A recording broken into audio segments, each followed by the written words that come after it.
Hey everyone, welcome to the Cup of Nurses show. Here with your hosts, Peter and Matt, two nurses on a mission to change this world one conversation at a time. Thank you everyone for tuning in. If you find value in this show, please share and review the show. It would mean absolutely everything to us. Cupofnurses.com for the latest updates and merch releases. For our lifestyle podcast, you can check out wearefrontlinewarriors.com. In this episode, we would like to introduce you to Nathan Riley. Nathan is a board-certified OB-GYN and fellow of ACOG, who left the medical industrial complex due to his disillusionment with the standard of care within the conventional maternity care model. He advocates for home birth and still attends births for those in need. He boasts a C-section rate of 5%, which is one of the best in the US. His mission is to uphold midwifery as the art that it is and to honor birth as a sacred process and the transition to parenthood as a spiritual transformation. Nathan, thank you so much for being here. Can you give us a little bit of background about yourself and why you chose to be a male working in the OB-GYN field? And how did you transition, or why did you transition from the typical hospital environment to now owning your own practice? Yeah, great question, guys. Thanks for having me here. It's actually really nice to have an audience of nurses because it's cliche, but nurses have really kind of dominated my life since the very beginning. They kind of taught me from an early age in medical school. Gosh, even pre-med when I was like volunteering or whatever, there were a lot of nurses in my life. My mom was a nurse, a career nurse, ended up in sort of administrative work, but that was sort of the inspiration to get into medicine, I suppose. I did my med school at Temple, Kaiser residency out in LA. And then I did a fellowship year at UC San Diego at this really, really great hospice and palliative care program. So, and then in the meantime, I was an Ironman distance triathlete before I started med school, and I had to give that up because of the time commitment, running, biking, swimming, lifting weights, cooking, all of that stuff. And through that process and what I became a CrossFit coach, I mean, I really have had like quite a bit of interest in lifestyle. I thought I would be able to bring that into families' homes through pregnancy support. A woman shows up, she's got a positive pregnancy test. This is the time where we got to start dialing in less soda, less vegetable oils. Let's start treating the body like a temple. Here's some stretches, here's some movement. And I found out really, really quickly I was not going to have enough time to do that. There's 7-minute visits or something like that on average before I have to jump to the next client or patient. I use the word client because you're not sick when you're pregnant. So I have a little challenge with the word patient, but we'll get into that in a second. So I was determined really to be counseling as much on lifestyle, nutrition, exercise, sleep, as I was on pharmaceuticals and surgery, but it wasn't really happening. It wasn't happening within the Kaiser system. And that's no shade at Kaiser. It's just efficiency and productivity or bust. And it's not productive to spend 90 minutes showing somebody how to stretch their hip flexors and their soleus muscles and maybe keeping their spine mobile so that they don't end up with back pain after pregnancy.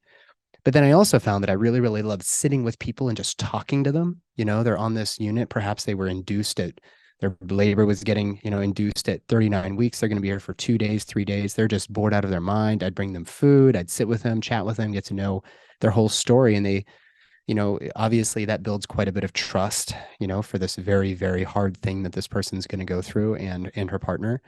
And I found that I really liked just spending more time with people. So fast forward, and by the way, the reason I did a fellowship in hospice and palliative care was the type of communication style that I saw with the palliative care docs when my father passed away in medical school.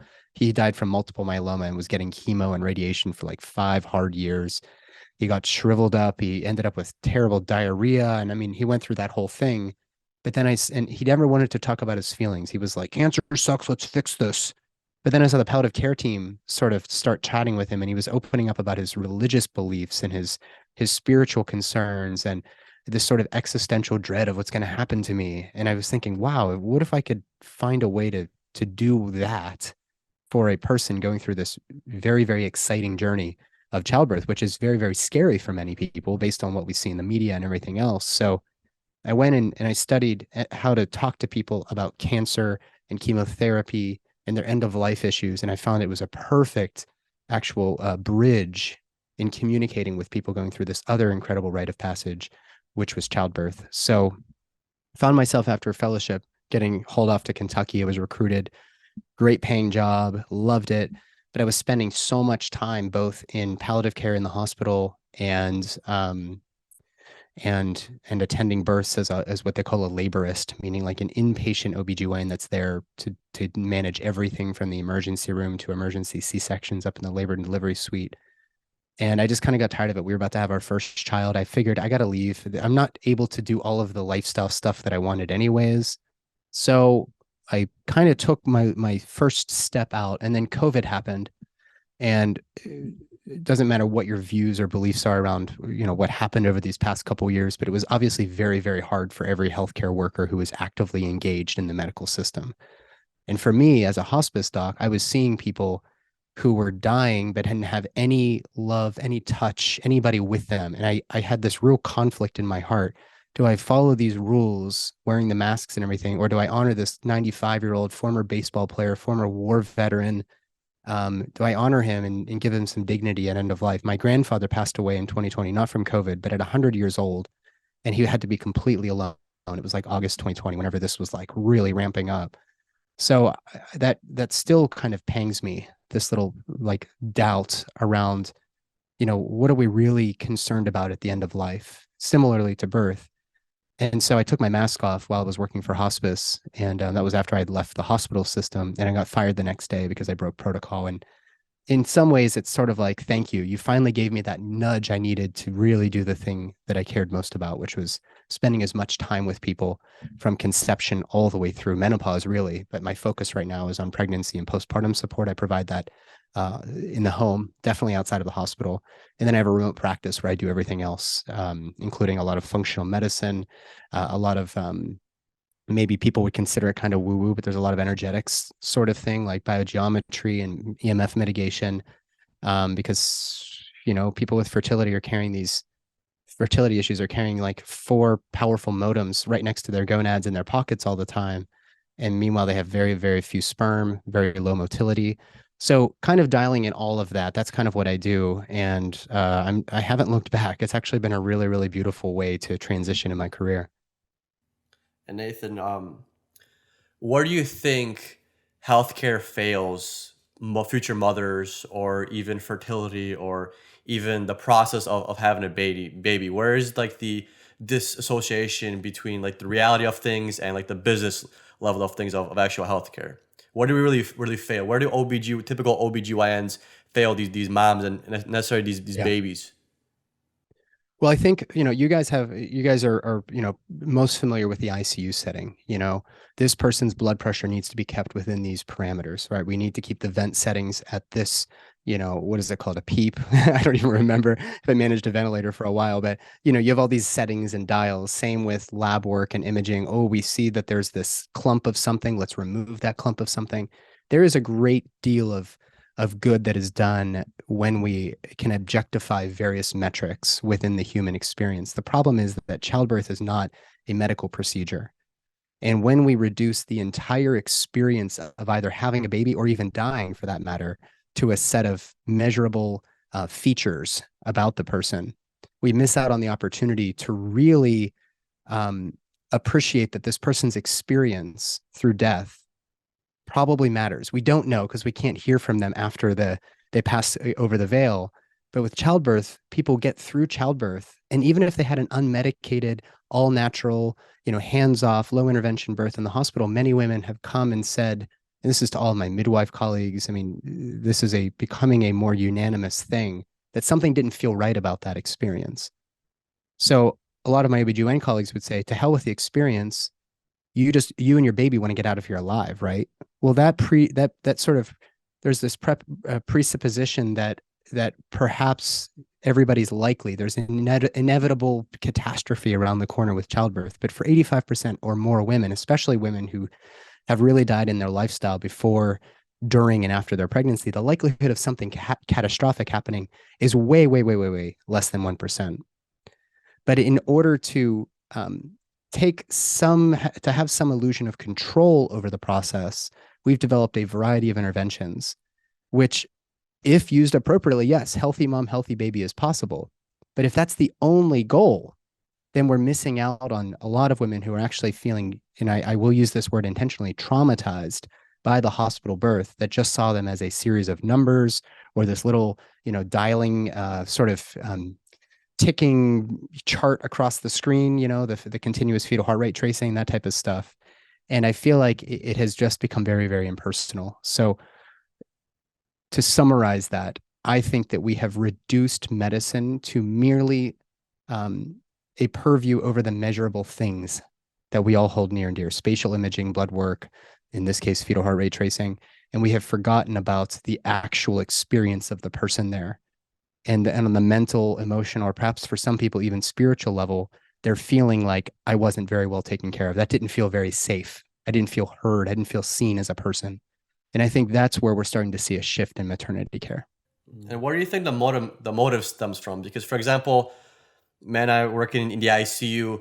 A lot of times people ask, like, why do we gotta charge so much? Why do we gotta charge so much? Well, we charge so much because we get billed on how much we charge. The more we charge, Right. the more money that the hospital makes. So that's why they make you chart all these extra things. That's why majority of the time we spend charting versus actual doing hands-on patient care, talking to them. So is the state of labor and delivery and the state of the birthing process in the hospital, is that just all money driven as well, or why do you think there's such a disconnect? Well, I think I hate going down this rabbit hole, but it's sort of like people always ask that, or do we do more C-sections because it makes more money for the hospital? The answer is yes, it does make more money for the hospital. But and that's through this really bizarre fee schedule contract that hospitals, doctors, clinics have with insurance companies. But even if the hospital owns the insurance company and all of the resources, like a big HMO like Kaiser, you're still seeing way higher than we would like C-section rates. It's about 1/3 of babies across the nation on average are coming through the abdomen. So when we consider that, and we consider that even the large HMOs are doing it, it can't entirely be financial. Now, is there losses saved by expediting pregnancy? Furthermore, what if a baby dies? The hospital, Kaiser, whoever gets sued. If we can get the baby out, then it's on the neonatology team to keep the baby alive. It doesn't matter if that baby needs a wheelchair for the rest of their life or whatever. Let's get the baby out, because then we've done our job. Healthy mom, healthy baby. If that is the only incentive, is to have a living mom and a living baby, then that's where the maxim of you never get sued for the C-section that you do, you get sued for the C-section that you don't. So we've been sort of enculturating a couple, at least a generation or two now, of OB-GYNs that are afraid of litigation. They've got a lot of administrators kind of breathing down their necks, and also the culture of their big practice, maybe 40 to 50 other doctors that are senior to them, expecting them to act in a certain way, to intervene like they would intervene. So that even if the doctor kind of disagrees with this and maybe wouldn't even do the same for themselves or their partner, they're kind of just having to stick with, stay in the current and do that thing. I know that doesn't really answer your question, but I think that it's a multifactorial answer there. Yeah, I mean, 100%. Like, everything is multifactorial. Like, there's also a financial drive. There's always an issue with physicians, practitioners, and time. Is it easier to do a C-section versus have this woman going for labor for X amount of hours? Because then that's cutting into your time. And plus, we each have our own biases. We each have our own pressures, managemental pressures, hospital pressures, responsibilities, expectations. So it's all like you said, it's multifactorial, and there's no really definitive answer. You can't just change one thing and it'll be resolved. You have to change the system within itself of maybe the goals. Yeah, there's the quality of care. That's also, it's not just outcome driven. Maybe we should intervene with some quality of those outcomes. Like, for example, in the ICU, yeah, it's great when you have somebody survive a stroke or a heart attack, and now they're ventilator dependent for the rest of their life. They're basically brain dead, but the outcome is they're living, right? Cool. Yeah, we can check that mark. But what about the quality of life? If the patient can't communicate, can't move, they're going to be better in the rest of their lives. The only way they can communicate is with their eyes, and we're not even sure if they're even making any sense with their eyes. You tell them to blink.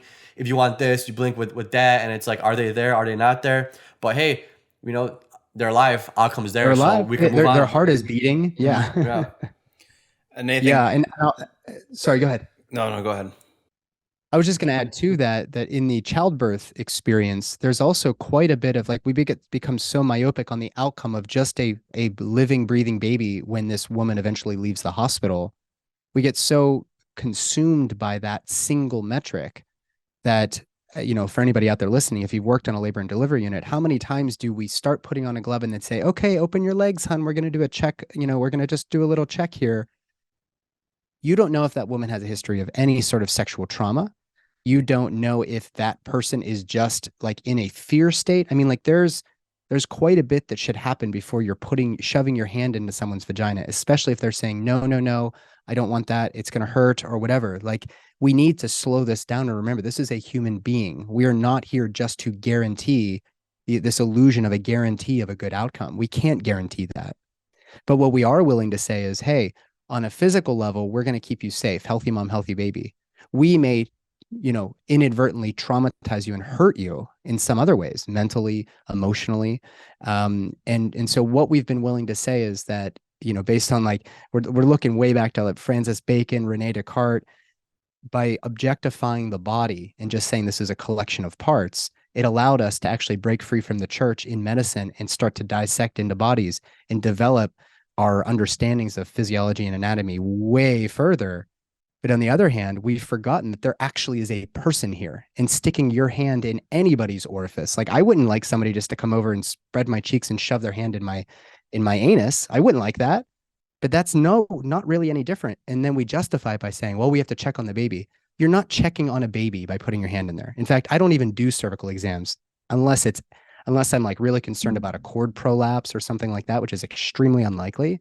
I don't even do them because they're so uncomfortable and they take a person out of this very inward kind of deep work that is opening up, roaring out a baby, and then closing through this like incredible process. That was actually that moment of seeing that was the reason that I was like, huh, this OB-GYN thing is kind of cool. I'm never going to have the answer for how that happens. Like, that's pretty fascinating stuff. Going back to your very first question, I remember that. I remember that moment. And now I'm expected to have the answer. Birth goes this way. And if it goes this way, we have a healthy mom, healthy baby. Well, then why are women everywhere choosing to have home births? It's not because the hospital doesn't have the right equipment to save a baby. Everybody knows that. But they're worried about all these other steps, these other things, this cascade of interventions that may actually disrupt the flow of this otherwise natural physiologic process. And the same exact thing could be said for death if you just replace the word birth with death.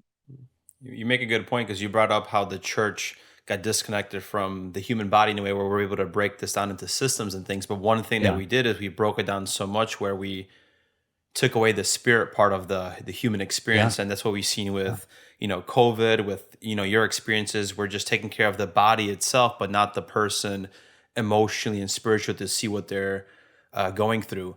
And then, after you left your practice, you decided to create your own practice, which is maybe not centered so much around the metrics that the current state of the industry and healthcare is doing. So nurses listening, they know the day-to-day of OB-GYN in the healthcare field. How does your day-to-day look like with your own practice? What are you more focusing on with your experience of the mother and baby so they have the proper transition? And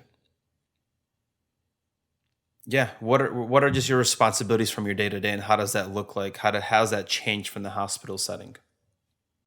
Well, there's a variety of things I do in my practice, which is called Beloved Holistics. It's really a truly holistic practice in that we're not just using natural remedies. That to me is for the birds. Yes, that's a part of being holistic, but there's also this reimagining of what medicine might look like if we brought spirit and the psyche, the soul back into, into the reality that we're caring for a person going through this tremendous experience of life. So having said that, in my pregnancy and postpartum support, the number one thing that I think people are feeling let down by within the quote system, we keep using that, but I hope everybody knows what that means. It's really what we can regard as the gold standard in medicine, which is the allopathic hospitals and clinics of the world with doctors, nurses like yourself, nurse practitioners. It's great if you get hit by a car or if you get stabbed in the neck or whatever else. It's a good thing we have that. Sepsis, all this other stuff. Or if you needed an emergency C-section, which is very, very unlikely. But what they're finding is they're not getting enough counseling about the basic interventions, some really common ones. GBS, group B strep, is a type of bacteria that can get on the baby if you're colonized in the vagina. ROGAM, which prevents you from becoming alloimmunized against Rh factor on red blood cells. Vitamin K, the hepatitis B vaccine, which is given for day one in your baby's life. Circumcision, induction, C-section, twins, breech, like virtually everything that could be offered to you. People are like, I don't really understand why we're doing this, but the doctor said it was a good thing. So I do quite a bit of in-depth counseling there. I also do quite a bit of counseling for soon-to-be fathers. Our generation doesn't have a lot of great modeling for what our role in childbirth, in pregnancy, childbirth, in the postpartum period. So I'm doing quite a bit of that. So I have a couple that comes to me, and I'm spending as much time with the dad, the soon-to-be dad, as I am with his pregnant spouse. And then, before they even get pregnant, I do quite a bit of turning over stones that the medical industrial complex hasn't been willing to turn over. So you've had 3 miscarriages, you have abnormal periods, you have painful periods, whatever it is, generally speaking, you're going to be given birth control. And birth control is a synthetic endocrine disruptor. It wrecks the gut, it wrecks the nervous system, the immune system, the endocrine system. People come to me, they've come off of birth control and they're feeling very sick. And their bodies are acting very sick. So I actually have to get their health dialed back in through maybe a stool analysis. There's something called a Dutch test, a lot of other functional tests we can do, help them get that on board. And then we go through a very natural fertility course as well, which dials in, again, physical, mental, emotional, spiritual, but also intimacy, archetypal transitional work, some art therapy, trying to get their nervous system rebalanced due to the frustrations of going to their OB-GYN saying, hey, we've been having sex for a year, getting shunted off to the IVF clinic, and now they're looking at a bill that's on average in the United States 12 to 15,000. Although one of my clients that they just got pregnant through my program, they were going to be paying 18 grand for IVF.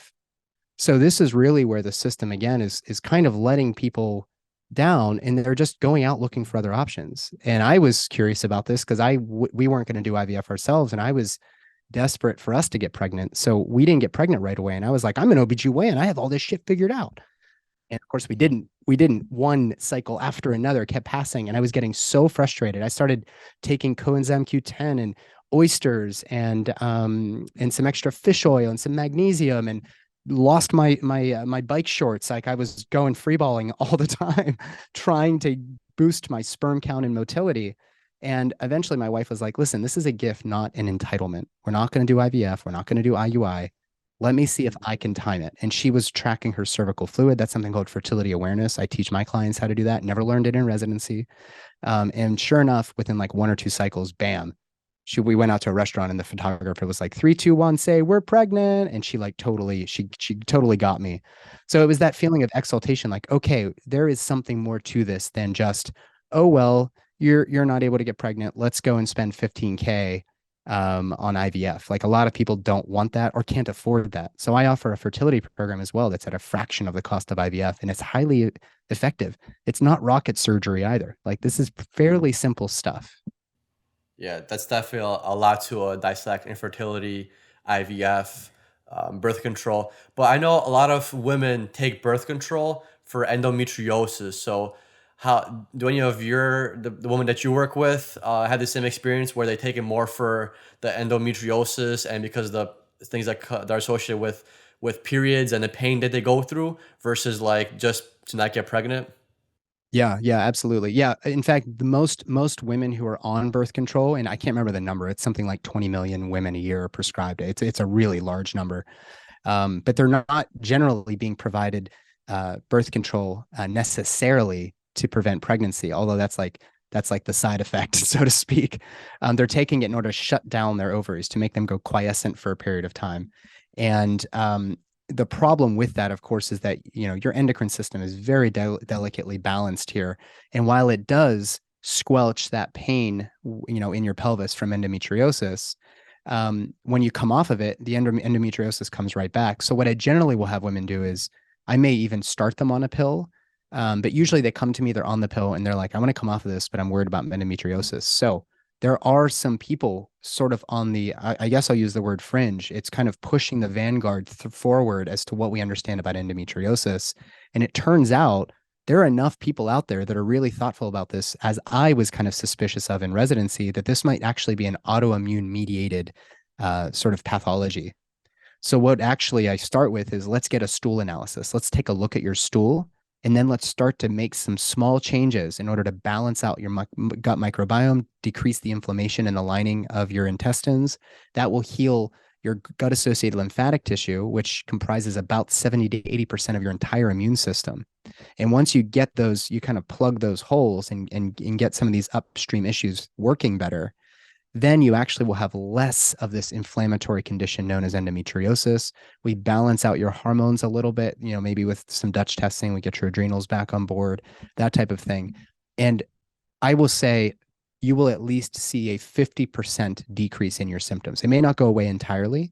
In some regards, it might be like ulcerative colitis where like the damage is done there, but it doesn't mean you're going to be sick like this forever. And it just requires us to dial in a few other things.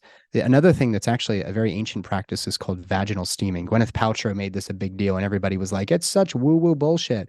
Well, I was skeptical myself in residency, and then I met somebody named Kelly Garza. She's known as the steamy chick, and her entire business has been investigating how to bring vaginal steaming to the mainstream. And all that it is you have a pot of herbs, like a big pot of tea, and you squat over it, and the steam hits all of the external structures. It goes into the vagina. It steams, so it's not like it'll penetrate all of this. It goes up through the cervix into this the uterine cavity, out through the fallopian tubes.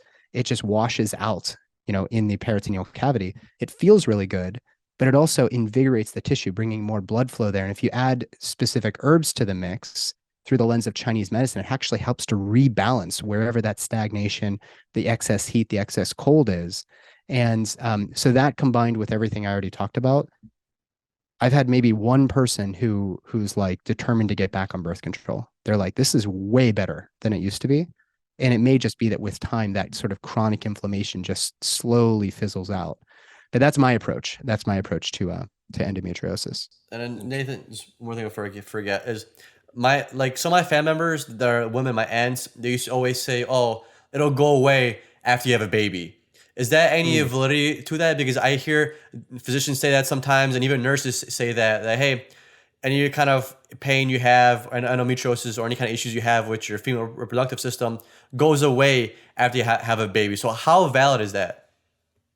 Well, that would actually provide a little bit of extra credibility to the concept of it being an autoimmune condition. So first off, if you have severe endometriosis, it can impact your fertility.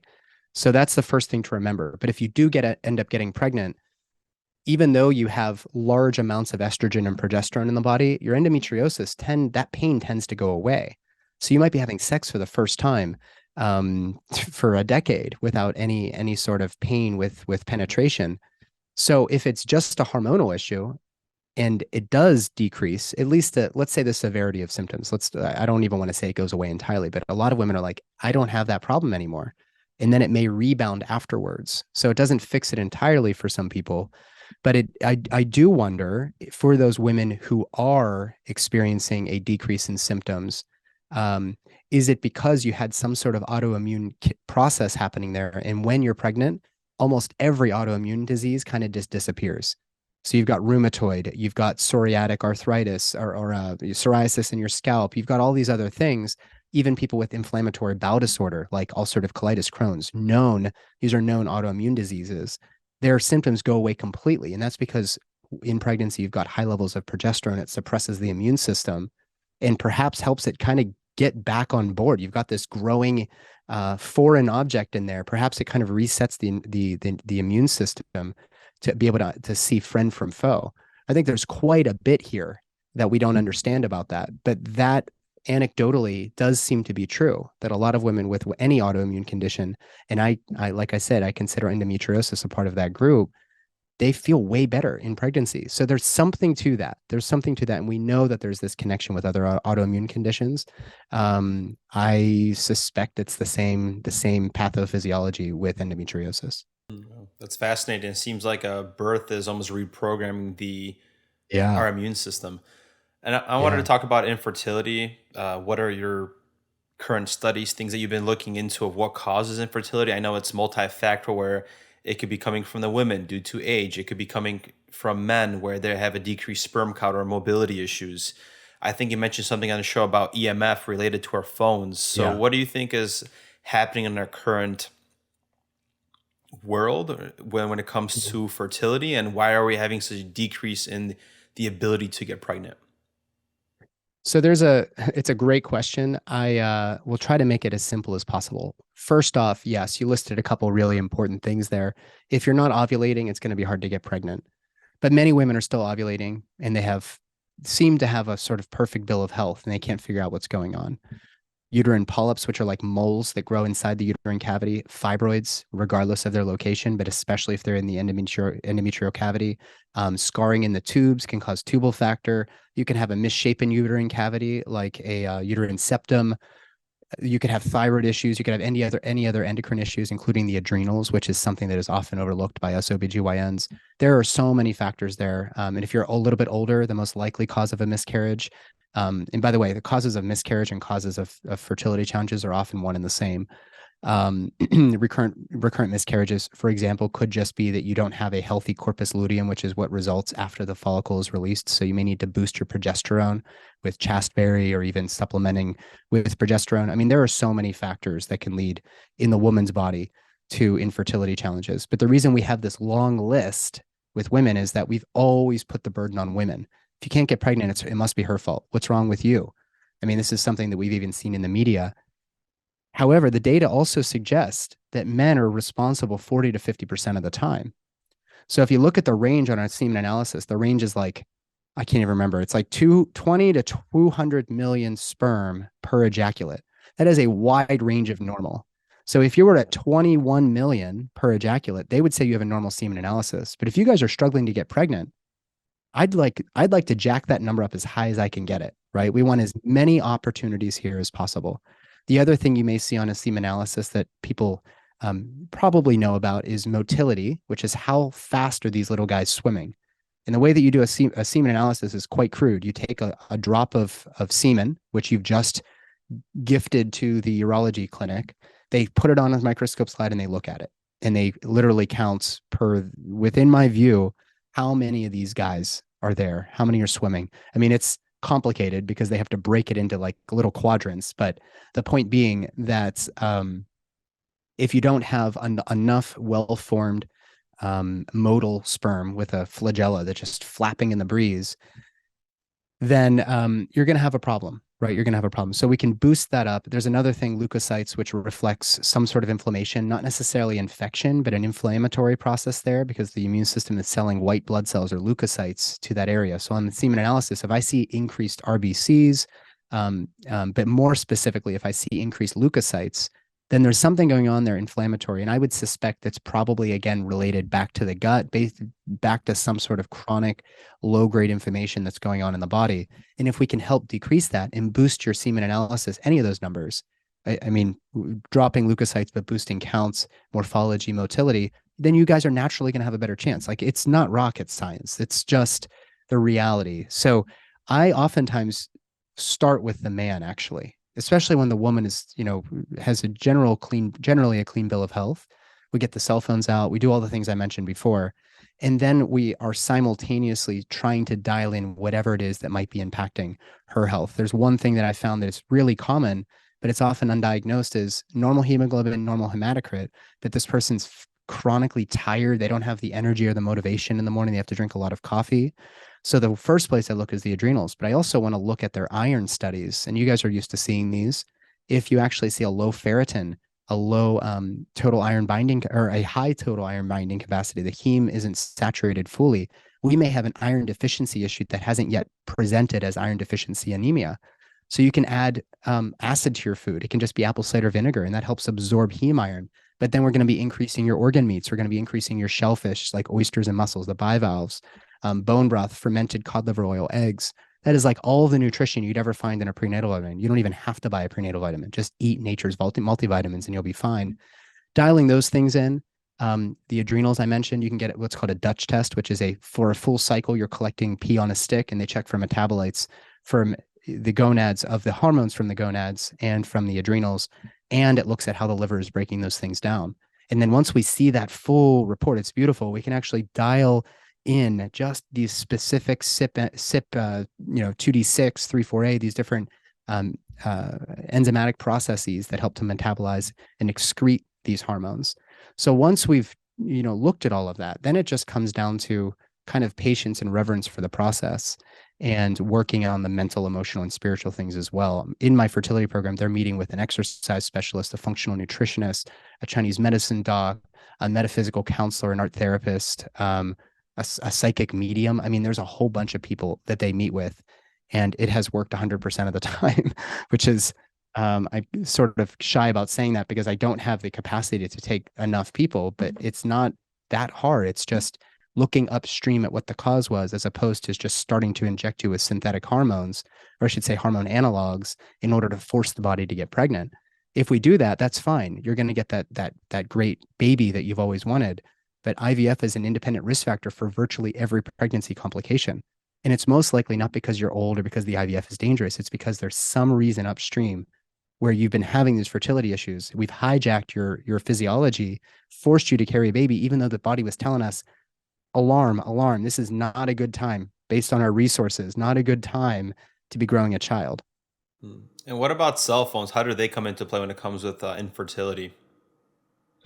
Yeah, I mean, I could talk about the EMF stuff for like an additional hour, but there's four powerful modems, and this is like an iPhone 13 or whatever, one of the newest ones. There are four powerful modems here that are connecting to all of these different towers around. And we absolutely know that whenever you're blasting something with high frequency radiation, like a bunch of cells in a petri dish, that stuff just falls apart.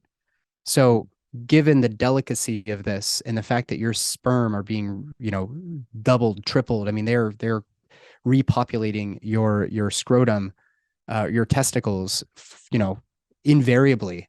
They're rapidly producing. We know that high frequency radiation, we see it in radiation therapy and cancer, that it actually specifically targets cells that are dividing rapidly. And if you wanted to go deeper, if you look into kymatics, you put a bunch of sand on a tin plate, vibrated at different frequencies, and these incredible geometric patterns occur. So there's got to be something to a lot of the illnesses, a lot of the chronic diseases, the cancer, the behavioral disorders, all of this stuff. To say that it's not related to the fact that we're swimming in 5G, no matter where you go on the planet now, I think it's irresponsible at best. And it's perhaps dangerous. I am not saying that everybody should throw out their phones and go live in the jungle away from, cell phone towers. I love technology. But in the very least, you're putting this centimeters from your testicles. So if we want to talk about the healthiest sperm, the healthiest eggs, one very, very easy thing to do is to turn this thing off. And there have been a variety of studies that have shown how our fertility rates have declined over the years as we've ramped up, the electricity grid and a lot of our telecommunications around the world. But that may just be correlation. We don't know for sure. However, the sort of, we'll call them in vitro studies, where they actually are blasting some of these tissues and these rapidly dividing cells with radio waves, we're seeing that it does harm. So it's plausible for us to consider this. And if you're having fertility challenges, all that I'm asking you to do is put this on airplane mode when it's in your pocket. Right. Yeah, and that makes sense. And people think it's an all or nothing approach. Like you said, you don't got to go live in a jungle away from everything. It's like, is a 5G going to harm an average person? Probably not. But if you're trying to maximize something, if you're trying to maximize being fertile, right, having a kid, you got to check all the boxes. That's why it's, for example, take like a power lifter. Like he maximizes his diet, his lifting schedule, yeah, his reps, yeah, his sets, because he's trying to attain this one goal of trying to be Mr. Olympia or whatever it's called. So right, same way, if you're trying to have a kid, you can't just say, oh, I'm not going to worry about this. You got to take everything into perspective and try to optimize everything on every single level, because this is your goal. This is what you're trying to do. You can't kind of half-ass it. If you half-ass it, you're going to get half-ass results. If you're not going to try to optimize everything, then what's the point of optimizing anything at all? Because whatever the stuff you're optimizing isn't the issue. Whatever the stuff you're not optimizing, right, is the issue. So that's kind of where people kind of have that all or nothing approach. It's you don't got to ditch it. Just do it temporarily while you have this goal. And then once you attain this goal, you go back to being whatever you're doing before. Yeah, and I think that if you are, I know we're running out of time here, but I'll just end with, I know that you're struggling with fertility. That's great. Once you get pregnant, it's not like the work stops. In fact, a lot of people who are coming to me who want out of hospital births, they want to have a midwife, they want to have a home birth. Maybe they want to have a wild birth, also known as a free birth, where they have nobody there. It's not my job to tell you what I would or what you should or shouldn't do. My wife didn't want to do that. She wanted a home birth. We did have a home birth and we had a hospital birth with our first. But because my wife had her health so dialed in, and she was dialing in her diet, her movement, her sleep, her hydration, her mindset, her breathing, because she had all of that dialed in, she had the maximum autonomy in order to decide what she wanted to do, because midwives had no problem caring for a young woman. Well, she was not even young according to the system. She's 36, just last year. A healthy pregnant woman with no pregnancy complications. You have every option as to where you want to go and who's going to attend your birth. So I'll just finish by saying we can't overemphasize the importance of getting local food, nourishing food, sleeping well, and optimizing every facet of your lifestyle that your resources and time allow, because you want to have, if you want to have the most autonomous birth and you want to conceive naturally, and if you want to have your wheels on whenever you become a parent.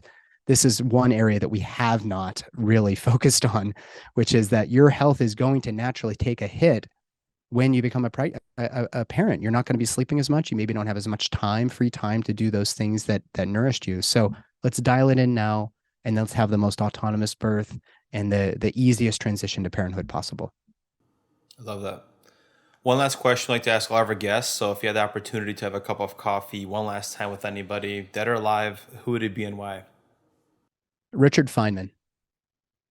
He's a physicist that worked on the Manhattan Project, and he was so good at teaching that anybody could take his lectures and take a nugget from it. I mean, he was a true gift, but he also was kind of a polyglot.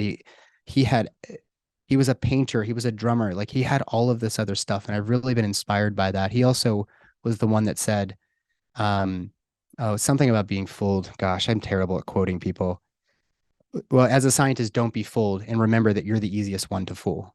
So it has continued to make me curious and help me continue to question dogma and the people that we're here to serve, both doctors and nurses and every other type of healthcare professional. If you're here to serve somebody, then let's do it. Let's remain curious. Let's do the homework, and not just be trusting our politicians and our legislators and our religious leaders and these three-letter organizations and big corporations like these pharmaceutical companies. I can't take what they say for face value, not just because of what's happened over the past couple of years, but it's hard to trust them because they definitely have a motivation, and it's not necessarily for you, my client, to get healthier. So it's on me then to do that extra legwork, and that's hard. It's inconvenient, but that's what I signed up. That's what I took an oath to do. And Nathan, where can people find you if they want to reach out to you or get some more information? Yeah, so the course that I've been talking about, the pregnancy and postpartum course, it's for any couple, any pregnant people, women who are their partners who are going to be going through this journey. That can be found at bornfreemethod.com. It's not only an 8 to 12 week self-guided online course. You also get 12 months of weekly mastermind calls with me and my co-creator, Sarah Rosser, who's one of the farm midwives, the famous farm in Tennessee. And then my practice is at belovedholistics.com. You'll find my podcast there, which is called The Holistic OB-GYN. And you can find me there if you want to work with me. Awesome, Nathan. Thank you for your time, your wealth of knowledge. There's so much we still didn't cover about the dynamics, about that males play a role in different things. So maybe we'd love to have you on for another episode to talk about that. But thank you for what you do. Keep on doing what you're doing, and maybe we'll see you on the next episode. Sounds great, guys. Thank you. It's always an honor to be invited on somebody else's show. I appreciate your time. Thank you, Nathan. Thank you, Nathan.